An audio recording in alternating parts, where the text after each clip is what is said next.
Shalom bana na Nzambe na pesi bino mbote na kombo na Yesu Kristu. Eza bongo Pasteur Jerry. Toza na chaîne na biso ya YouTube eza Jésus Vainqueur TV. Bandeko nyonso balandaka biso na balingi kokoma bandeko na biso ya kolandaka biso tango nyonso bo s'abonner na Jésus Vainqueur TV. Kuna esika to parlaka na par na Nzambe. Et sans plus tarder lelo na tongo alelo tolingi to lobela likambo etali comment gérer la gloire. Parce que kotombwa mayabatu ebele bakweya Nzambe atombolio mais yo moko oyebi ndenge ya ko gérer cette élévation wanate. Parce que l'élévation ça vient de Dieu. Mais il faut mutu to mwana na Nzambe oyo Nzamba tomboli ayeba ko protéger cette élévation là. Et mutu azokende na gloire, mutu Nzamba tomboli, il faut ayeba ko respecter ba normes, ayeba ko respecter ba limites oyo Nzambe akotia. Parce que l'élévation ou gloire ya yo oyo Nzamba tomboli yo eza na ba limite nango. Ce n'est pas dit que comme Nzambe a élevé yo na un rang social, a élevé yo na niveau moko boye, okoma komona batu nyonso baza na tina te, baza na eloko te. Donc eza na ba biloko a respecter oyo yo okokai ko sala te, oyo okokai ko simba te, oyo okokai ko mipesa na yango te, pona koyeba ko gérer gloire na yo, pona koyeba ko respecter environnement na yo, po batu bayeba ko respecter yo. Parce que zana batu mususu Nzambe atomboliye mais ye moko azomiyeba ko respecter te. Et yango lelo Nzamba pesi biso makambo misatu toya koyebisa biso, toya koyebisa bana na Nzambe ezana biloko misatu ya ko gérer malamu pona botombwami na yo. Nzamba tomboli yo, Nzamba pamboli yo na vie na yo, na kati na ministère, na kati na vie chrétien, na kati na famille esika bozali, Nzambe atomboli yo bien-aimé. Tozaka na besoin biso nyonso Nzambe apambola biso, c'est notre prière ya chaque jour. Que Nzambe pambola ngai, Nzambe tombola ngai, lokolo tombola ki David, lokolo sala ki pa Salomon, lokolo mais ezana ba biloko à respecter. Parce que to komona même ba serviteur na Nzambe, oyo Nzambe atombola ezana bato bele ba sala ba shit libre parce que ba respecta ki ba norme te, parce que ba respecta ki ba ligne na bango te. Bien aimé ezana ba ligne à ne pas franchir. Ba ligne oyo to kokai ko lekate yango nde tozawa ko yebisa bino biloko un peu misatu. Mais eza quand même epelé pona lelo tozolobela misatu oyo soki Nzamba kolinga mususu wane koya tokolobela moko sima ya mosusu sima ya mosusu. Bien aimé landanga malamu parce que nakozala penza na temps mingi te ya kokende ko décortiquer yango makasi eza na ba chaîne na biso nde tokobanda ko continuer ba enseignement oyo malembe tozolobela likambo liboso ya ko gérer malamu po yo okende liboso na vie na yo ezali koyeba ko gérer mwasi na yo to koyeba ko gérer mobali na yo. Donc awa tango nazolobela ko gérer nazolinga kotali sete ezana biloko oyo okokai ko simba te oyo Nzambe apekisi oyo mutu oyeba ko gérer yango malamu. Soki o gérer yango malamu te ekomema ministère na yo, ekomema vie chrétienne na yo, ekomema vie na yo na se pe okiti bato bakamwe me ndenge nini atombwamaki akomi boye likolo ya mwasi to likolo ya mobali. Parce que biloko oyo soki oyebi ko maîtriser yango te ezana bato ebele bien aimé na kati na maloba na Nzambe oyo nazoyebisa yo eza ba histoire te na ye kobetela yo na ye kotangelo maloba na Nzambe. Et ezana bato ebele bakoya likolo ya basi, likolo ya mibali. Et eloko ya mibale toko parler na enseignement na biso e kozala tokolobela likolo ya mbongo. Parce que l'argent yango nde eza na ba moteur ya makambo ebele ya shit ya ba serviteur ebele na mokona lelo pe na mikolo elekaki pe ekoyaka kozalaka. Alors mwana na Nzambe oyo Nzamba tomboli soki oyebi ko respecter ba norme ya mbongo te yo oliaka nyonso na ya Nzambe na ya yo oliaka nyonso eza shit ya vie na yo ozo préparer yango. Donc il faut oyeba ba place oyo kokai ko telemela na ba place oyo kokai ko leka. Donc mbongo eza malamu mais eza pe mabe ememaka pe shit na ba vie na biso. Nzamba eleve yo mais ekomisi susu orgueilleux omoni sika ezokende na shit ya mbongo na yo. Et eloko misatu tokoya kolobela ekozala ye moko gloire. Parce que bele tango atombwami azui mbongo azui basi esika wapi kufa na ye eza kokende. Nasi na bandeli na mukuse na lobi biloko misato tokolobela eza mwasi pe ezali mbongo pe ezali kotombwama to gloire parce que tout le monde a besoin azala likolo ya baninga mosusu. Souci na biso to batu ebele bazaka na souci batu babetele maboko, batu batombola ye, batu babenge papa, batu babenga ye yende mopao, batu babenga ye nani bapesi yo bakombo ebele. Mais gloire wana keba soko yebi ko gérer yango malamu te ezomema yo lentement et sûrement en enfer. Yango siko lelo na enseignement na biso na tamu ke tolingi tozwa awa pendant 15 ou 20 minutes tolingi tolobela ndenge nini koyeba ko gérer yango. Parce que bien aimé soko yebi ko gérer te okokutana na makambo ebele na kati na vie na yo. Totanga maloba na Nzambe na livre ya Proverbe lobi nini na Proverbe chapitre na yango 22 verset 3 Bible eza koloba na biso boye. L'homme prudent voit le mal et se cache, mais les simples s'avancent et sont punis. Awa Bible eza kotalisa biso lobete l'homme prudent amonaka mabe na musika. Mwana na Nzambe foko yeba kotalaka mabe na musika. Tangu nazolobela mwasi to mobali ya vie na yo eza toute une vie ya bomo ina yo komena yango na mutu moko bo isongolo. Et Bible eza kokende koyebisa biso lobiete l'homme et la femme deviendront une seule chair. Donc mwasi na mobali bakokoma eloko moko. Soki o s'engager na mutu ya mabe na kati ya vie na yo, na kati ya ministère na yo, na kati ya bomo ina yo, e bomo ina yo ekomema yo kino na lifelo. Parce que o s'engager na mutu moko ya malamu te. Yango na bandi koyebisa biso ke eloko ya liboso ya ko éviter po otombwama okende liboso pona mobali ya malamu pe pona mwasi ya malamu. Parce que soki oza prudente na kati ya vie chrétien okei ko pona eloko ya mabeto mwasi ya mabeto mobali ya mabe okokende kokoma na shiti na kati ya vie na yo. Yango naza koyebisa biso bana Nzambe, Nzamba bengi biso na gloire, Nzamba bengi biso na élévation. Mais ezana batu oyo baza pembeni na biso, nde bazo koma lisusu libaku parce que to hérité gloire na Nzambe te. Ezana batu mususu oyo Nzamba tie bango pembeni na yo to Satana ye ko tia bango parce que Nzamba ko tiela yo piège te. Eza yonde ozalaki insensé yango continue ki na chemin wana. Mais balobi Bible eza koloba na biso na proverbe bazoloba na biso que l'homme prudent voit le mal de loin. Donc soki omoni déjà ne bandeli ya libala na yo, ne bandeli ya connaissance wana, ne bandeli ya likambo moko bobandaki ezo simba te omoni yango bien ne bandeli tika yango.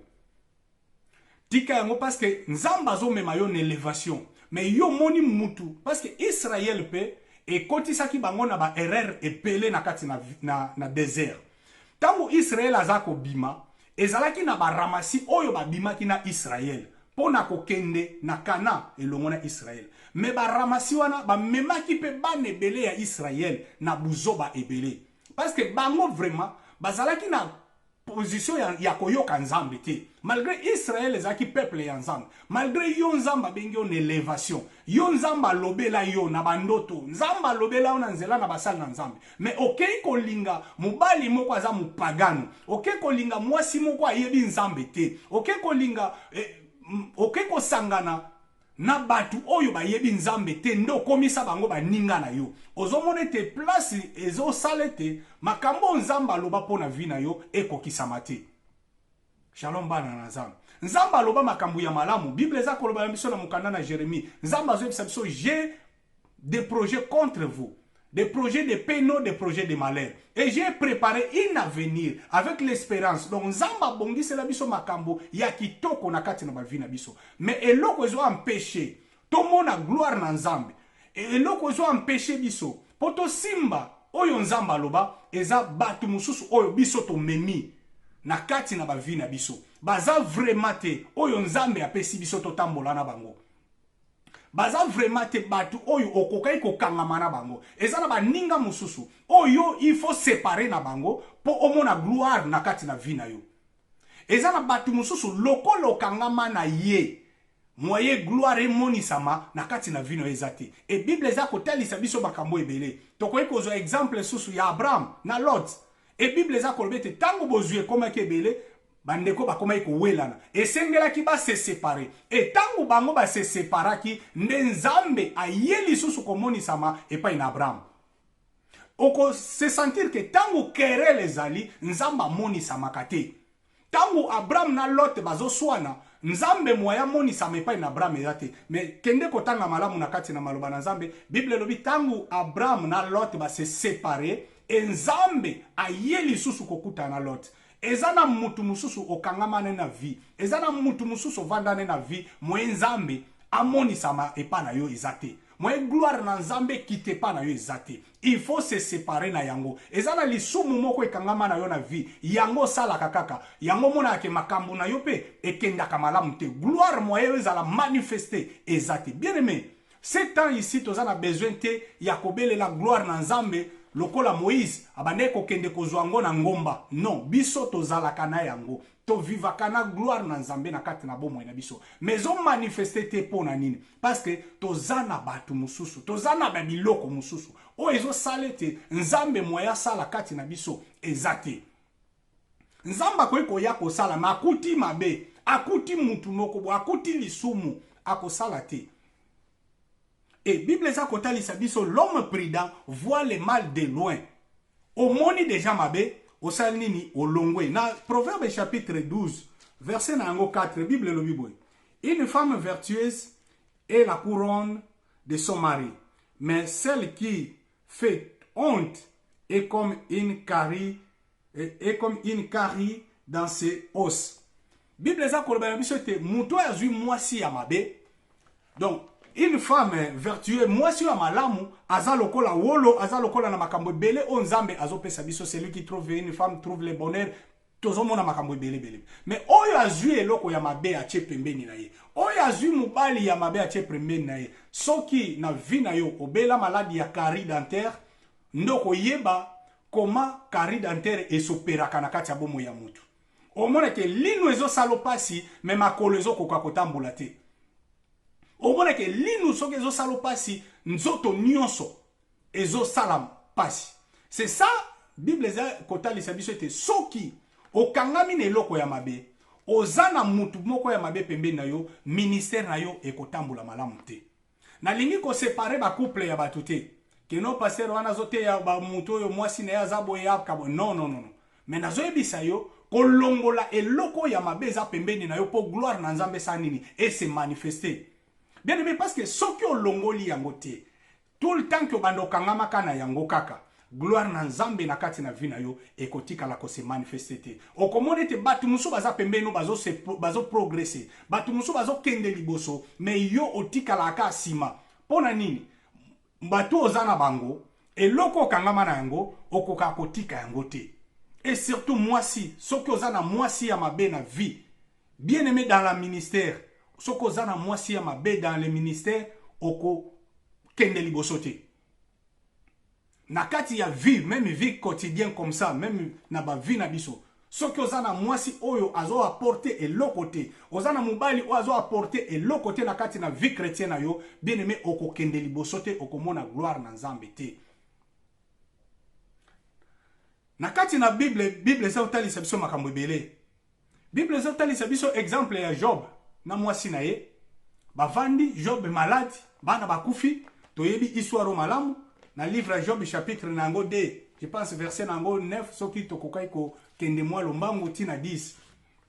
Pona kotanga ka ba verset nyonso te. Bible za koloba Job etango azo souffrir, azo solola na batu. Batu bazo ya kopesa ke ba conseil. Mais zaki na conseiller moko achaki pembeni na ye. Oyo biso to se confiaka mingi, eza basi na biso, eza mibali na biso. Mais yango na uti ko ebisa yo, pe nazo ya ko ebisa yo, eza na batu ebele bazo freiner ba gloire ya batu à cause ya ba conseil comme ça. Bien aimé, tant ba vandi, moi c'est atali ndenge mobali a souffrir, ayebisi mobali na lobi oh, papa, makambo ngo eza nango simple, pesa facile à finir avec ça. Nazo peso conseil moko malamu. Fingano kaka nzambe wana, lobane kaka mabe, bongo sila na nzambe okufa na yo. Donc moi ça zo comprendre te soki mobali oyo akufi na ye, ngana kotika la na kosa nini na kobala na ngai. Mais conseil ya malamu na koyeko pesa ye, afinga nzambe, aloba maloba ya mabe liboso na nzambe parce que ayebete kanda na nzambe ekokwea likolo na Job. Ole alobete to finga nzambe ngana yo, po nzamba boma biso mibale, non? azo utiliser manière moko ya mabe po Job akende kokota na libaku na ye. Et lelo oyo eza na basi ebele, eza na mibali ebele, oyo bazo utiliser manière ya mabe pona kobomaka ba partenaire na bango. Omoni te ovandi na mobali na kati na ndako bien aimé dans le Seigneur. Mobali ayebisi a partir lelo na lingi su tokenda ka l'église.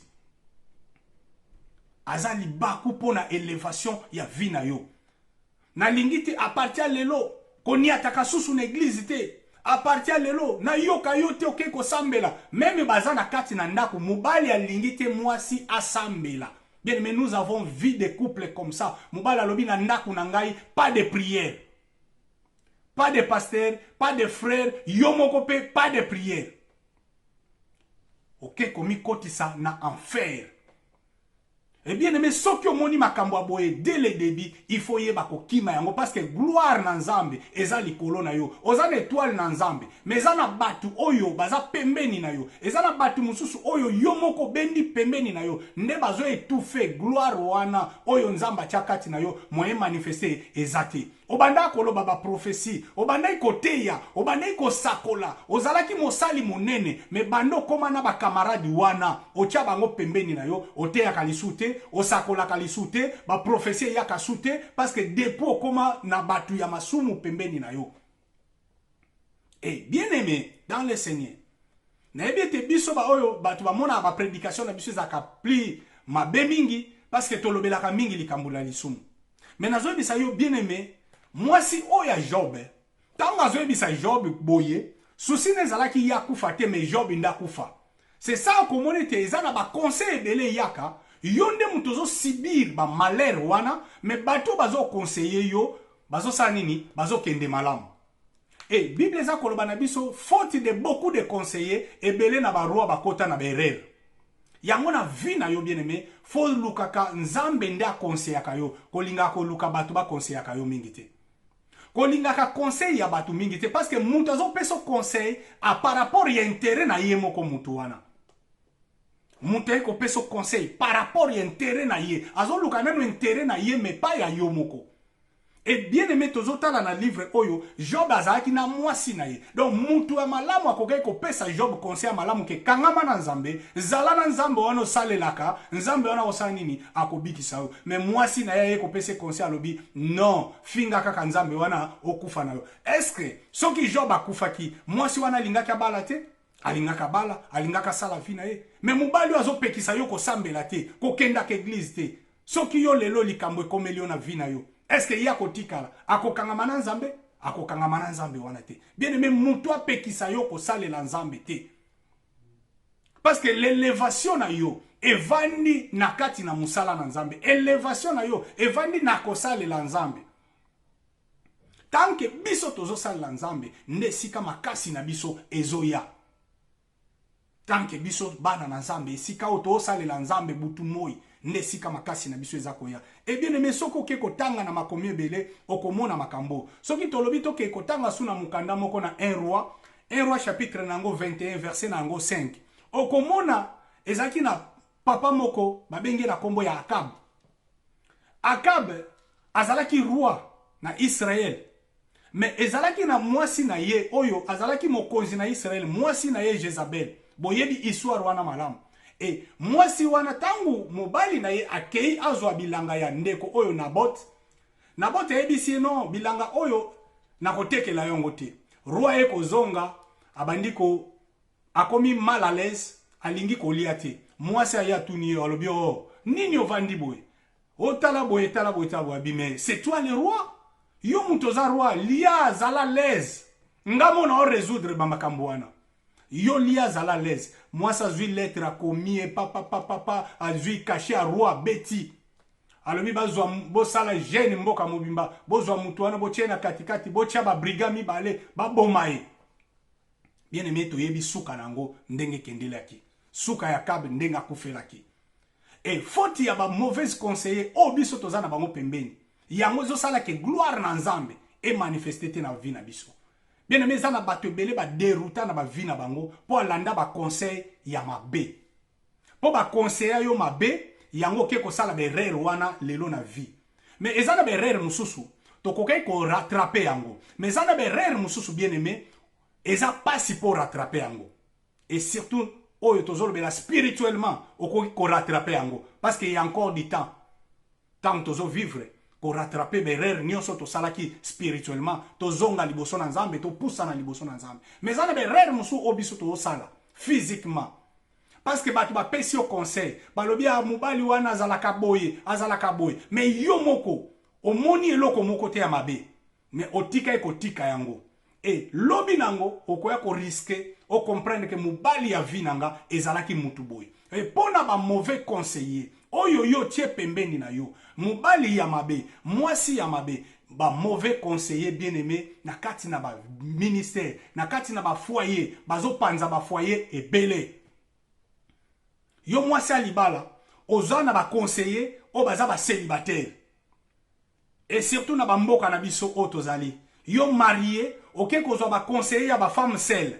Et bango ba conseil nini ya malonga ba kopesa yo. Parce que yazaka na mobali te, yazaka femme seule, a kopesa yo conseil, otika la lokola ye. Et c'est pour cela tozo monete mboka, oleke kendaka na ba marié, ba femme seule bazo komaka ebele. Ba femme mariée baza na ba conseiller ba femme seule. Ba femme seule ba conseiller na bango ba femme mariée. Donc toza na vice versa na kati na biso. Et biso pe mibali ndeng moko. Okomona pasteur mais atambulaka na ba camarade o ba mela masanga. Ba camarade na ye bazaka mususu na basi mibale, basi misatu, ba camarade na ye baza bato ba yebi nzambe te, mais c'est un frère serviteur de Dieu, c'est un frère oyo ayembaka aza musicien.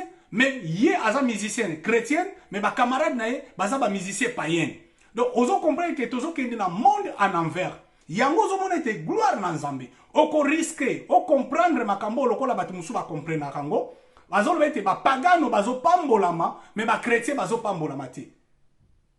Non, bien aimé, tozo pambolama. Toza na bénédiction na kati na biso, mais tozo yeba ndenge ya ko gérer yango te. Tozo yeba ndenge ya ko gérer yango te. Po yeba ko gérer vie na yo, fo yeba nani yo tie pembeni ya vie na yo, po yeba na kopesa yo conseil. To luka nzambe a conseiller biso na ba vie na biso, mais to luka batu ya malamu aussi bazali akoke ko porter conseil. Lokola Jétro ayaki ko porter conseil na bon ministère ya Moïse. Jétro azaki sacrificateur ya Mandia ayaki ko porter une conseil et pas ya Moïse. Pour na marche, bonne marche ya Moïse. Et yope, okokai kozala na conseiller, oaza serviteur de Dieu, aye a conseiller yo. Okokai kozala na conseiller, oaza mama moko, ayebi maloba na nzambe, aza mama na kati na ndako ya libala, aye ko conseiller yo, eza malbete. Mais totala nani oyo, tokokai ko benga pembeni na biso po apesa biso conseil pour na élévation ya bomoi na biso. Bien aimé, biso nyonso toza na besoin, tozala élevé na ministère, tozala élevé na ba vie chrétien, tozala élevé na ba famille na biso, bana na biso bazala na bonne éducation. Et to yeba bana batambulaka na banani, camarade naza nani, nani aza pembeni ya nani. Donc soki to yebi makambo wana ekozala malamu mingi. Nde tokokende liboso. Mais soki to yebi ko sangisana, mutu nyonso kozwa okomisie ami, mutu nyonso kozwa otikeli litoi na yo, aloba pembeni na yo, et bien aimé ekozala pasi po na vie na yo. Yango na landaki nzembo ya frère na biso Patrice Mukomusa lobi amoni mutu moko azoyebisa mwasi na ye likambo na litoi. Na sima na ngo agangeli mwasi na ye. Abi litoi ya mwasi na ngai na pesa yango pa mutu nyonso te aloba na litoi ya mwasi na ngai. Donc na lingai koloba ete okoke ko pesa matoi na yo epai na mutu nyonso te apesa o conseil. Yango oezaki première chose pour na élévation ya vie na yo. Et la deuxième chose est kozala tokolobela likambo ya mbongo, comment koyeba ko gérer élévation na oetali mbongo na kati na vie na yo. Tika nzambe apambola biso, tokute na mbala sima ko ratete ba vidéo na biso zoya tozolobela élévation sur l'argent pe lui-même élévation tangwa yaka biloko ni na memaka ya malamu pe ya mabe. Tika nzambe apambola biso, tokutani na vidéo na biso, à la prochaine.